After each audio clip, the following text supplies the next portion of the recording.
Hello everyone. Welcome to Karnataka LMS. Namma Shakti, Namma Bhavishya, initiated by Department of Collegiate and Technical Education. This video consists of a subject of organizational behavior for the management students. I'm Ranjita BR. And in this video, I'm going to present a topic on Maslow's need hierarchy theory. This is the part 2. In the earlier video, we discussed the theory part, the needs, hierarchical needs, how it arises, and what the Maslow's point out in that theory. In this theory, we are going to concentrate on the critical analysis of the Maslow's theory, what the theory pronounces, and how it has been criticized by others. So first, let us understand the salient features of Maslow's needs model, what he wants to tell in this theory. So as per the Maslow's theory, the urge to fulfill needs is a prime factor in a motivation of people at work. Human needs are multiple, complex, and interrelated. As per the Maslow, fulfillment of needs is the major factor for the motivation of people to work. So unless there is no need, the person will not be motivated. So human needs are multiple. Many needs will be there, multiple needs will be there, and they are very, very complex one and an interrelated one. One need have a connection with another need. So this is what he says. And second one, human needs form a particular hierarchy or priority structure in order of importance. So he assigns importance. As per Maslow, needs of humans are hierarchical one. It's priority wise, we can structure it, and in order of importance.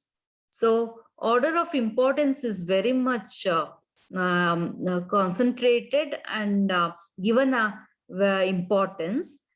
So the human beings or the priority needs has to be prioritized, and in order of importance that been in a triangle shape, they have been structured and arranged. And the third one, lower level needs must be at least partially satisfied before higher level needs emerge. As per Maslow, unless the basic lower level needs in the hierarchy, the next level needs will not arise or not emerge. In other words, a higher level need does not become an active motivating force until the preceding and until the lower level needs are satisfied. It means, as per Maslow, the higher level needs arises or emerges only after the lower level needs are fulfilled. So, as per Maslow, as soon as one need is satisfied, the individual discovers another need, which is unfulfilled. So after the fulfillment of one need, next level need will arise. Then a satisfied need ceases to be motivator. I mean, if the need has been satisfied, then it is no more motivate the human being. They cease to be a influence to the human behavior and motivate him to be he cease to be a motivating factor. So unless those needs are satisfied, another need won't arise or emerge. And once that needs are satisfied, That is no longer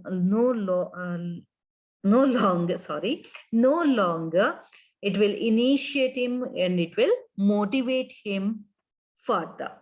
So unsatisfied needs are only the motivators and they influence human behavior. And the next one, needs levels are independent, but needs are interconnected, but levels are independent and overlapping. Each higher level need emerges before the lower level need is completely satisfied.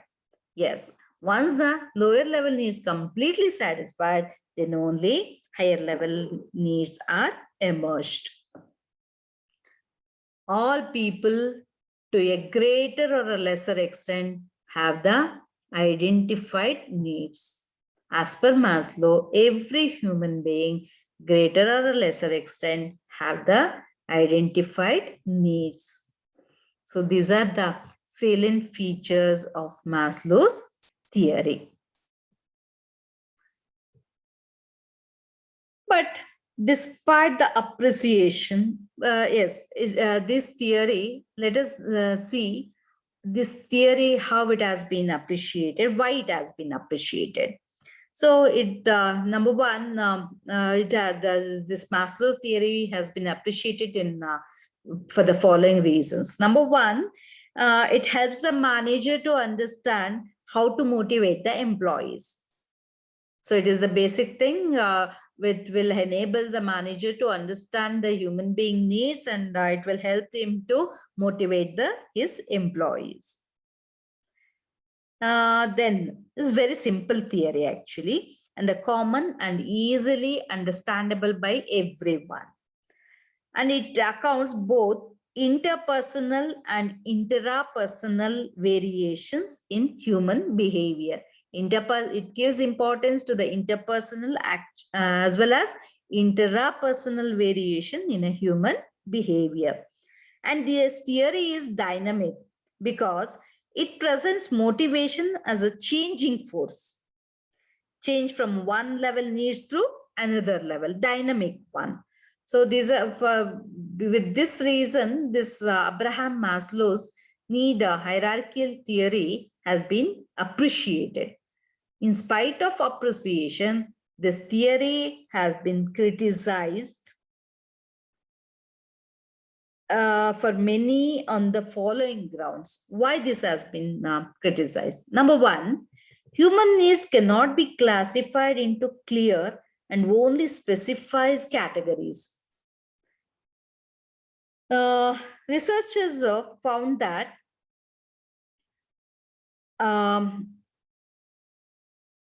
the lack of hierarchical structure of needs as suggested by Maslow. Though every individual has some ordering for his needs satisfaction. Some people may be deprived of their lower level needs and may strive for self-actualization needs. For example, take the Mahatma Gandhi's example. So there are always some people to whom the needs for self-esteem is more prominent than the social needs. And look at the Mahatma Gandhi. He's never given the importance for safety needs, belonging needs. His concentration more on the self-actualization needs. He concentrated only on a self-actualization needs. Then what is the point in telling that every human being will have the order of a hierarchy? So their hierarchy cannot be definitely specified and cannot be generalized. For every human being, people, they will have the same structured, same order of needs. So that is one thing. Then it is not necessary that at a time only one needs is satisfied.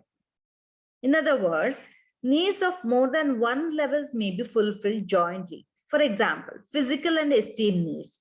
Maslow model does not explain these multi-motivation factors.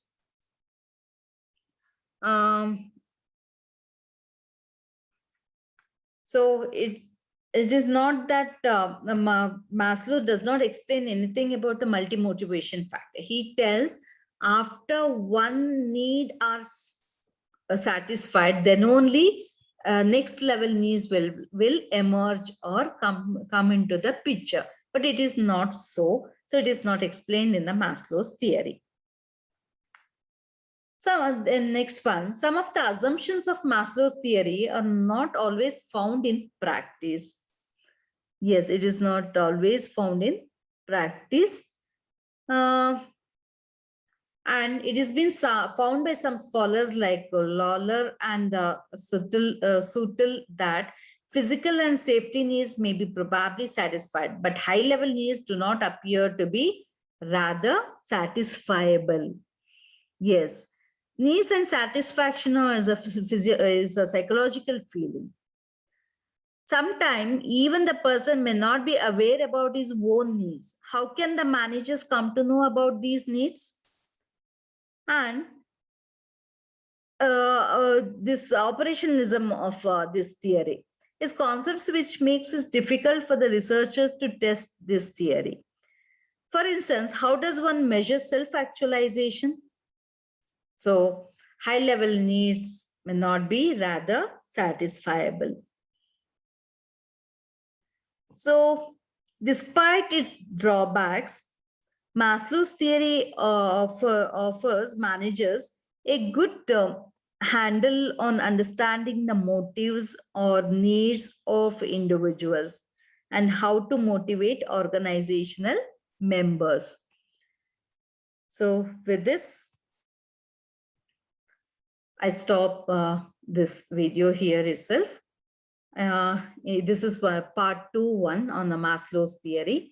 In the earlier video, we have discussed about the Maslow's 5 hierarchy needs. And in this second video, we have discussed about the drawbacks or a criticism, why this Abraham Maslow's theory has been criticized, and why this theory has been appreciated.